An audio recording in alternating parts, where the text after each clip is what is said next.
Welcome to another video. Today we have something very cool, super interesting video for you guys. I'm gonna show you how to unlock the network of your phone to use it with any carrier. This is gonna be useful if you wanna switch providers and use your phone with any other SIM card, any other carrier in any country. So it's gonna be compatible worldwide. So this is by far the best way to unlock your phone. I'm gonna show you how to do it step by step. Now this will work regardless if your phone is still under contract or out of contract. It doesn't really matter. Without further ado, let's start.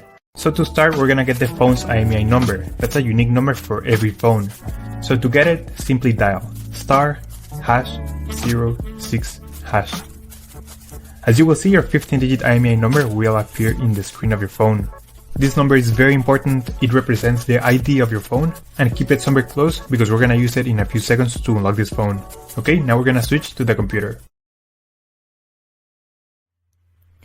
And in this website, we will request the unlock code to unlock this phone or any other phone you want to unlock.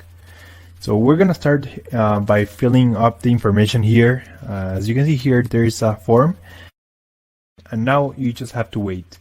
You have to wait until they send you your unlock code. This may take 5 minutes and up to 3 or 10 business days. It depends on every brand. I'm going to show you my personal email account so that you can see how the email will look like. And as you can see here, I got this message and it confirms that the phone has been unlocked. Thank you so much for watching this video. If you have any questions, just leave them on the comment section down below.